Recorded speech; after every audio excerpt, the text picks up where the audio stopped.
Bienvenue dans Au Quotidien, très heureux de vous retrouver. On est parti pour 30 minutes d'infos avec Laure Girard ce soir à la présentation. Bonsoir Laure. Bonsoir Anthony, bonsoir à tous. On parle de l'actualité politique avec notre invité aujourd'hui. Le député de la 5e circonscription de la Sarthe, Jean-Carl Grelier, est avec nous et nous allons parler du projet de loi de finances de l'État pour 2025, un sujet national mais qui concerne nos territoires. Et puis économie et emploi dans la suite. Oui, nous recevons Jean-Pierre Fabre à la tête du réseau. Ça recrute en Sarthe. Mais avant, place à l'actu.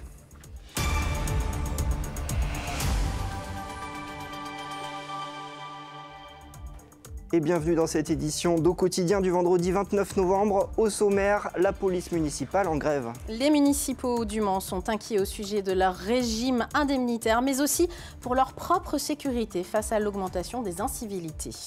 Politique avec les ambitions de Marie-Caroline Le Pen en Sarthe. Et puis, lumière et magie de Noël avec le nouveau parcours enchanteur de l'abbaye royale de l'Épau inauguré ce jeudi soir. Mais on ouvre ce journal avec le rappel d'un produit potentiellement dangereux pour la consommation.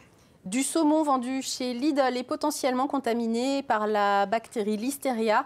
Ce rappel concerne le saumon fumé élevé en Norvège, 4 tranches de 240 grammes, et le saumon fumé élevé en Norvège, 200 grammes, de la marque Nautica, vous le voyez à l'image. Ce produit a été vendu par les magasins Lidl entre le 31 octobre et le 21 novembre. C'est d'ailleurs sa date limite de consommation. Les autorités n'indiquent aucun magasin Lidl concerné en Sarthe sur notre territoire. Mais si d'aventure vous avez voyagé, notamment en région parisienne ou dans le Grand Est, et fait vos courses là-bas, surtout ne consommez pas ce produit. Et puis décidément une suspicion d'intoxication ce jeudi à la Ferté-Bernard. Au lycée professionnel du Tertre, ce jeudi après-midi, une quinzaine d'élèves ont été concernés par des maux de tête et de ventre. Une élève a même été hospitalisée. Une enquête est en cours pour déterminer les causes de ces symptômes. Les pompiers se sont rendus sur place en nombre pour prendre en charge les jeunes dans le calme et sans trop gêner la vie de l'établissement, d'après la préfecture. Les policiers municipaux du Mans sont en grève depuis ce vendredi. Une vingtaine de policiers municipaux se sont rassemblés ce vendredi matin, place de la mairie du Mans. Un préavis de grève est déposé jusqu'au 20 janvier 2025 au sujet du régime indemnitaire des policiers de la ville et une augmentation des incivilités. Les intentions sont claires pour ces agents et l'intersyndicale: entamer des négociations salariales avec la municipalité et améliorer la sécurité des agents. Sans réponse précise du maire, des actions seront envisagées dans les prochains jours. Le reportage d'Alexandre Ferrer. La police municipale en grève. Aucun agent n'est en activité depuis 5 heures ce vendredi, et ce jusqu'à minuit. La mise en place du nouveau régime indemnitaire ISFE à compter de janvier 2025 ne leur convient pas. Il y a une part qui est fixe, celle-là, elle est correcte et acceptée. Par contre, la part variable, elle, aujourd'hui, il propose 1 400 € aux agents, sachant qu'ils pourraient aller jusqu'à 5 000. Donc, en termes de négociation, il y a de la marge, mais pour l'instant, les portes sont fermées à double tour. Colère aussi suite aux conditions de travail qui se dégradent. En 2023, les demandes d'intervention ont augmenté de 160% dans l'agglomération du Mans, avec un effectif réduit à 31 agents sur 40 escomptés. Certains policiers subissent souvent des incivilités. Ici, quand je fais mon travail, on sort, on se fait cracher dessus, on se fait insulter. Donc il y a quand même un mal-être. Nous, je veux dire, la tenue, elle n'a pas changé. Donc je pense qu'il faut faire un travail là-dessus. C'est là notre problème. Moi, c'est mon ressenti. J'ai été pendant 20 ans à Paris. Là, je viens ici, je vois que la police n'est pas respectée. L'intersyndicale s'est entretenue avec des élus de la ville du Mans ainsi que le directeur des policiers municipaux pour entamer des négociations. Ce dimanche dès 9 h, il prévoit un nouveau rassemblement au marché des Jacobins. Et le bureau du maire nous indique ce vendredi soir que le dialogue n'est pas rompu avec les organisations syndicales. Il rappelle son objectif de répondre aux attentes de la population en matière de prévention et de sécurité par une augmentation programmée des effectifs. La ville demande depuis plusieurs années déjà 10 agents supplémentaires à l'État, tout en veillant à la juste rémunération des policiers municipaux, eux-mêmes dans un contexte budgétaire contraint et particulièrement incertain. On en parlera tout à l'heure. Les municipales, le RN y pense déjà. Le Rassemblement national affiche ses ambitions pour 2026. Marie-Caroline Le Pen, la nouvelle déléguée départementale du RN 72, a organisé une conférence de presse ce vendredi après-midi à la brasserie Le Globe au Mans. Son objectif, elle nous l'a dit, gagner partout. Le reportage d'Anthony Piton. Le Rassemblement national se met déjà en route pour les municipales de mars 2026. Le parti organise des réunions avec ses adhérents en vue de préparer cette échéance. C'est le cas au Mans et ça le sera aussi bientôt à Sablé-sur-Sarthe. C'est les deux villes symboliques, mais toutes les villes ont leur importance et toutes les villes seront étudiées, et toutes les candidatures et toutes les listes seront montées, parce que vous savez que les municipales, c'est des listes de 30, 40, 50 personnes selon les villes, et donc c'est beaucoup d'énergie, beaucoup de réflexion, avec le but quoi ? De gagner. Et la pré-campagne a débuté, avec une série d'actions dans le but d'occuper le terrain. On a fait des actions sur Le Mans avec l'immigration, sur Allonne, sur Valléo, on a été soutenir, tout ça. On a fait beaucoup d'actions, par exemple, on a fait une grosse action contre les fermetures d'écoles et nous allons continuer. Je pense que début janvier, on va commencer à s'intéresser sérieusement à la ville de Sablé. Les candidats seront désignés ultérieurement par la commission d'investiture du Rassemblement national. Le parti comptabilise en Sarthe un peu plus de 600 adhérents. Notre invité, c'est Jean-Carl Grelier, député de la 5e circonscription de la Sarthe, du groupe Les Démocrates et Indépendants de la majorité présidentielle. Merci d'être avec nous, Jean-Carl Grelier. Alors, l'examen du projet de loi de finances pour 2025, c'est en ce moment au Sénat. Le vote solennel doit avoir lieu le 12 décembre. À l'Assemblée nationale, la première partie du texte qui concerne les recettes a été rejetée par le socle commun et le Rassemblement national. Vous faites partie des 3 députés sartois sur 5 en Sarthe à l'avoir rejeté. Pour quelle raison ? Parce que je pense que le travail n'était pas suffisamment abouti et qu'à un moment donné, il faut qu'on élargisse la concertation, la discussion. On est face à une situation inédite, y compris sur le plan budgétaire. Nous n'avons jamais été confrontés à une situation aussi difficile que celle qui s'annonce. Je pense que depuis des années, peut-être 15 ou 20 ans, on a mis sous l'éteignoir l'importance de la dette, l'importance de l'équilibre budgétaire de l'État. Et on a induit que tout pouvait être demandé tout le temps et que globalement, le quoi qu'il en coûte pouvait être une politique en soi. Et aujourd'hui, on est confronté à une situation extrêmement délicate. Ce soir même, vraisemblablement, l'agence Moody's de notation internationale va évaluer la dette française et peut-être même dévaluer la dette française. Et on commence à avoir dans le budget de l'État un coût de la dette qui est insoutenable. Et donc, il faut faire des économies. On n'a pas le choix. Il va falloir faire des économies, il va falloir faire des efforts, il va falloir que ces efforts soient partagés, y compris par les collectivités locales, dont je veux souligner qu'elles ne sont pour rien ou presque rien dans le poids et le volume de la dette, mais qui vont devoir participer à cet effort commun, parce que sinon, nous nous préparons un avenir extrêmement difficile, extrêmement compliqué. Voilà. Et donc, je faisais partie de ceux qui pensaient que peut-être on avait une tendance naturelle en France à trop aller vers la taxe, trop aller vers l'impôt, et pas suffisamment regarder à l'intérieur même des services de l'État et dans le fonctionnement des services de l'État quelles étaient les économies qui pouvaient être réalisées. Voilà, vous savez, moi j'ai assisté, dans le cadre des débats sur la loi de financement de la sécurité sociale, à une espèce de surenchère un soir entre la France insoumise d'un côté et le Rassemblement national, où on taxait tout ce qui bougeait. Alors on a taxé les chips, on a taxé les sodas. Je me suis même demandé à un moment donné s'ils n'avaient pas pris pour inspiration le menu de la buvette de l'Assemblée, où tout était bon pour être taxé. Et donc, à un moment donné, restons un peu sages, restons un peu raisonnables, regardons et surtout essayons de mesurer l'impact. Il y a des économies qui ont un impact immédiat, mais qui peuvent avoir un impact mortifère sur le fonctionnement des services publics à terme. Donc, prenons ce temps de l'analyse et de la discussion. C'est d'ailleurs ce que le Premier ministre souhaitait, arriver avec une copie mal fagoté de ce budget parce qu'il a eu peu de temps pour le préparer et que le travail parlementaire contribue à ça. Et il se trouve que le travail parlementaire est en train de contribuer à ça. Vous vous en félicitez de ça. Il y a eu réellement débat, en ce moment sur ces questions-là au sein de l'Assemblée nationale. Et pour vous, c'est quelque chose de positif. Mais bien sûr, vous imaginez quand même que sur les 2 dernières années, à peine ouvert les débats budgétaires sur le budget de l'État comme sur le budget de la sécurité sociale, la Première ministre Elisabeth Borne avait déclenché le 49.3 qui mettait fin à toute discussion et à tout débat. Cela étant, Michel Barnier peut déclencher le 49.3 pour faire passer ce budget dont il a besoin. Il le fera à la fin d'une période pendant laquelle le Parlement a été amené à débattre. Et désolé de le dire, quand bien même certains commentateurs trouvent que parfois les propositions partent un peu dans toutes les directions, il n'empêche qu'un Parlement, c'est fait pour discuter, c'est fait pour débattre, c'est le lieu de la discussion politique et c'est le lieu aussi où l'on va devoir ensemble fabriquer, trouver, imaginer des compromis pour parvenir, sans une majorité stable à l'Assemblée, à adopter un budget pour la République. Vous avez parlé des territoires et des collectivités locales. Ce budget concerne directement les territoires. Vous êtes rapporteur à la Commission des affaires sociales pour le financement de la sécurité sociale 2025. À ce propos, le 28 octobre à l'Assemblée, vous dites en substance que la solution pour faire des économies au niveau de la Sécu, c'est de partir des besoins concrets des territoires et pas l'inverse, pas de demande de l'État. En Sarthe, on est, je pense, tous plus ou moins d'accord avec cette analyse. Mais évidemment, j'étais cet après-midi avec le maire du Mans et un représentant de la région à l'inauguration du robot de chirurgie qui vient d'être acheté pour l'hôpital du Mans. On fera un reportage lundi là-dessus. Et ce robot a été financé par le département, par la ville du Mans et par la région des Pays de la Loire, pas par l'État.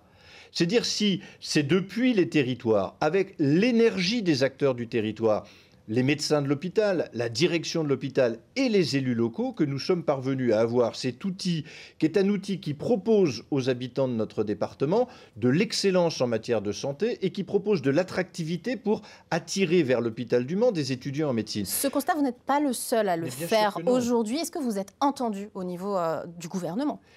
C'est toujours compliqué parce que ça avance, on est dans une administration qui est extrêmement centralisée, où depuis des lustres, on imagine que ce que certains appellent l'État profond est aux commandes et que tout doit partir de Paris et ruisseler sur les territoires.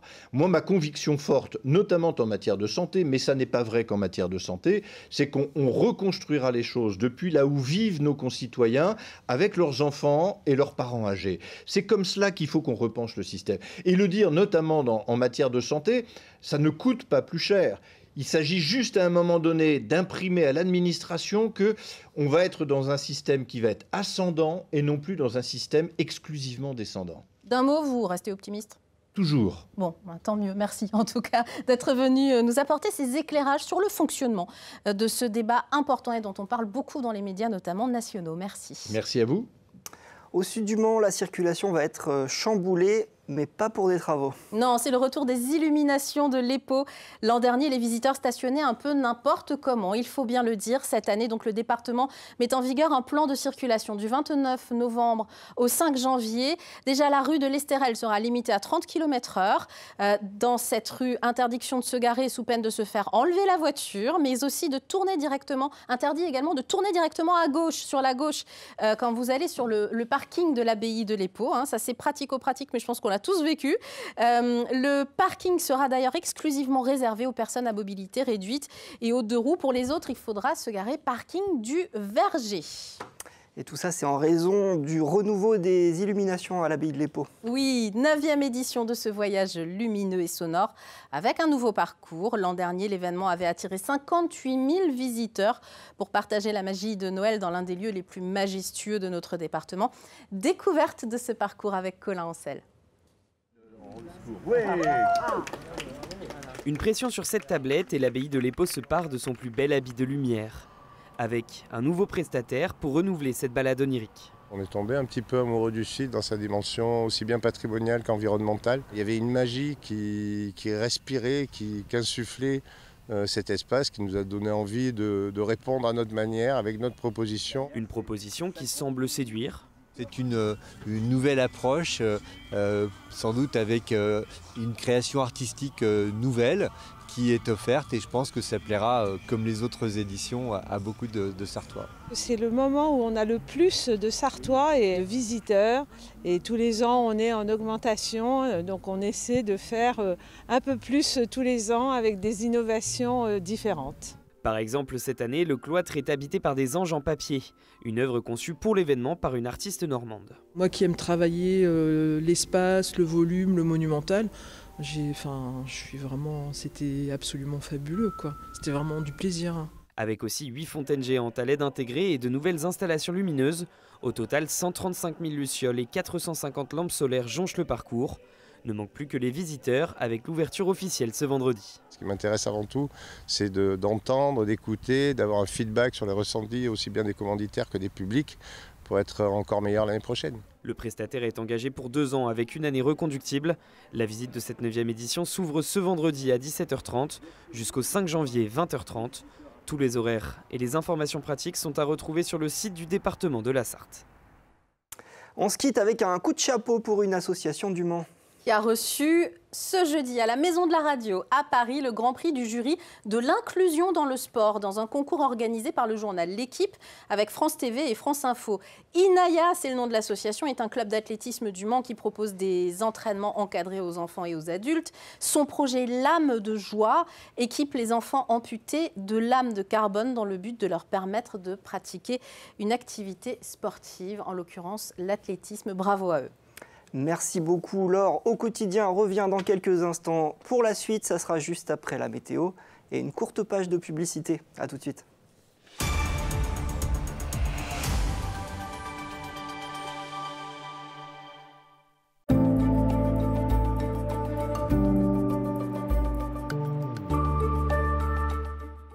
Bonsoir messieurs, dames, ravi de vous retrouver pour ce nouveau bulletin météo. Denis Delcourt pour vous accompagner comme tous les jours et à l'approche de ce nouveau week-end qui arrive. Mais alors vraiment à grands pas, on n'a jamais été aussi près de ce nouveau week-end. Et bien vous le voyez, un ciel plutôt bien dégagé sur l'ensemble du territoire, des températures qui évoluent entre 5 et 7 degrés avec 5 degrés du côté de la Ferté-Bernard ou encore à Saint-Calais, comptez 6 pour la Flèche ainsi que pour Vendôme, 7 degrés pour Laval. Concernant la journée de samedi au petit matin, un ciel assez variable dans l'ensemble avec une alternance d'éclaircies, de passages nuageux. Alors les températures au petit matin plutôt basses, comprises entre 2 et 5 degrés. Il faudra quand même bien se couvrir au petit matin avec un petit 2 degrés seulement du côté de Tours, 3 degrés à Vendôme ainsi que du côté de Saint-Calais, la Ferté-Bernard ou encore à Mamers, 4 degrés au Mans, comptez 5 degrés pour Laval. Il faudra bien se couvrir, puis les manteaux seront par conséquent les accessoires indispensables pour ce samedi matin.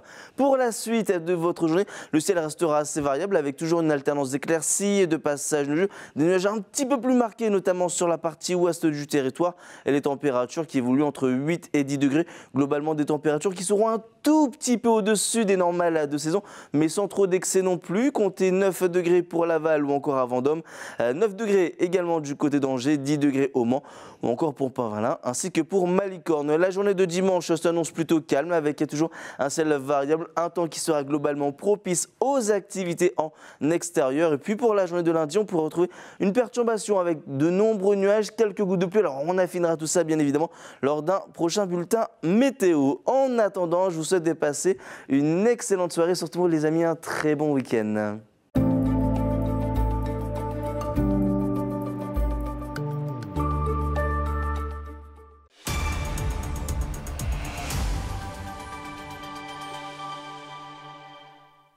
On termine la semaine ensemble, on est bien dans Au quotidien la suite en ce vendredi 29 novembre. On commence, vous le savez, par la qualité de l'air avec Air Pays de la Loire. L'indice bon serait lié en ce moment au vent d'Est qui limiterait l'import d'ozone océanique ainsi qu'aux températures plutôt douces pour la saison qui limitent le recours au chauffage au bois. Ça, c'est une source émettrice de particules fines.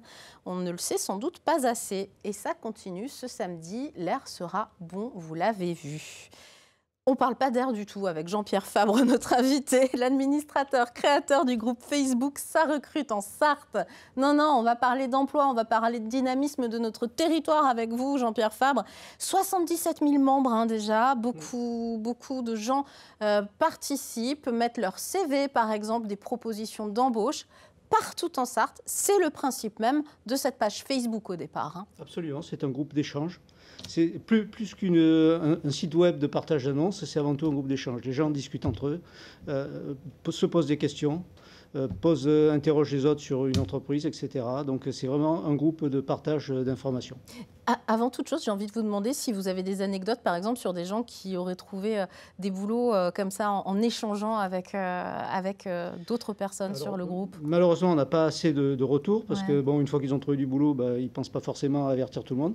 Néanmoins, je les mets à la une dans le groupe Facebook, on a des retours et des retours positifs de gens qui d'abord remercient le groupe. Oui. Et puis, effectivement, sont très heureux de certains postes qu'ils ont trouvés. Alors, pas forcément en échangeant, mais ils ont été candidats sur des annonces et ils ont réussi à trouver un job. Et là, franchement, pour nous, c'est une rémunération. Vous êtes, justement, j'allais dire, vous êtes bénévole, bien sûr. Vous êtes 4 administrateurs, vous faites ça sur vos temps libres. Tout à fait. Le peu de temps libre que vous avez tous. Oui, mais bon, ce qu'on disait en attendant, 5 minutes en salle d'attente, et puis on se connecte, on valide les annonces, et puis ça se fait comme ça au fil du jour, et on valide le flux facilement. Je disais 77 000 membres à ce jour et beaucoup d'émotions il y a quelques semaines maintenant, il y a un mois, quand le groupe Meta, propriétaire de la plateforme Facebook, a supprimé la page. Est-ce que vous savez, un mois après, ce qui a bien pu se passer? Vous avez bataillé, notamment dans les médias locaux, vous avez bataillé bec et ongle pour réhabiliter cette page. Alors effectivement, c'était une semaine intense de bagarre avec Facebook. Ouais. Alors bagarre contre un mur, parce qu'en fait, c'est le mur du silence. On ne sait pas. On ne sait pas pourquoi on a été toujours bloqué. Pas à ce jour. On ne sait pas pourquoi on a été rétabli. Alors, quand je dis on ne sait pas, on s'est bagarré. Il y a des gens chez Facebook qui ont été tagués, qui ont été spammés. Parce qu'à chaque fois que je recevais un message de soutien, je les taguais. Et donc, il y en a 3 ou 4, une vice-présidente de Facebook en Californie, le directeur des affaires publiques Facebook en France. Vous les avez un peu matraqués, quoi. Le vice-président de Facebook Europe du Sud, la community manager, pendant une semaine, je pense qu'ils ont reçu facile entre 50 et 100 tags et notifications. Et pour l'instant, vous n'avez toujours pas d'explication? Alors, j'ai des hypothèses. Alors, une première hypothèse, c'est des signalements par rapport à des abonnés qui auraient signalé des annonces qui ne leur plaisaient pas. C'est une hypothèse. Une autre hypothèse, c'était que Facebook allait développer un service emploi et il faisait le ménage, virait ceux qui pouvaient éventuellement... Pas impossible à creuser. Tout à fait, parce que quand on regarde ce qu'on fait nous, sur la Sarthe, on ferait payer 10-20 € l'annonce, uniquement l'annonce publiée de recruteurs. Ça représente 300 000 € à peu près par an. On multiplie par le nombre de départements, par le nombre de pays. Et on arrive assez rapidement à des centaines de millions d'euros. Et on rappelle que sur cette page, tout est gratuit, bien entendu. Donc ça pourrait être une hypothèse. Bon, je ne pense pas que ce soit l'hypothèse bonne à retenir parce que Facebook nous a rétablis, donc ce n'est pas ça. Une autre hypothèse qui m'a été donnée par une amie, c'est le respect des RGPD. Parce qu'en fait, sur Facebook, les annonceurs mettent leur numéro de téléphone et leur adresse mail. En effet. Et donc ça, effectivement, Facebook est assez rigide sur ce point-là, mais là, on n'y peut pas grand-chose parce qu'on ne peut pas tout interdire. Ça dit que c'est vraiment des algorithmes, des robots qui gèrent ces plateformes, on ne le dit pas assez. Alors, vous l'avez vécu, quoi. Ce sont des robots qui gèrent, donc on doit discuter avec des robots qui ne répondent pas. Mais aujourd'hui, vous êtes sorti de ce marasme, mais ça vous a même fait un petit peu de pub, puisque vous avez 1000 abonnés de plus. Depuis, vous pensez que c'est lié? On marchait bien déjà avant. Oui, bien sûr. On avait à peu près 500 abonnés de plus par semaine. Par contre, depuis, ça a diminué parce que je pense que dans l'algorithme de Facebook, on s'est pris une petite claque et du coup, Facebook nous propose probablement beaucoup moins. Bon, en tout cas, vous êtes sur LMTV Sarthe pour parler de Ça recrute en Sarthe qui marche très bien, qui vous aide à entrer en contact avec finalement le monde du travail qui recrute. Et puis, si vous avez besoin de trouver des stages également, on voit un petit peu tout type de profil qui se propose. N'hésitez pas à aller y faire un tour. Merci Jean-Pierre Fabre d'être venu nous parler de cette initiative qu'on suit régulièrement sur cette antenne. L'invité de lundi, rien à voir. Fabienne Labrette-Ménager est maire de Fresnay-sur-Sarthe. Elle est conseillère départementale, mais aussi présidente de la mission locale de son secteur. Et elle ne comprend pas pourquoi les coupes budgétaires de la région viennent impacter la mission locale. On en parlera avec elle tout de suite. C'est vendredi, vous retrouvez évidemment Aurélien Caillos avec toute sa bande des Sartois du web. Entre autres, ce soir, il recevra le photographe Franck Pasquier qui a une façon de photographier les animaux comme vous ne l'avez jamais vu apparemment. Je n'en sais pas plus, restez avec nous pour regarder les Sartois du web. Quant à nous, on se retrouve en direct lundi à 18h30. D'ici là, passez de très bons moments sur LMTV.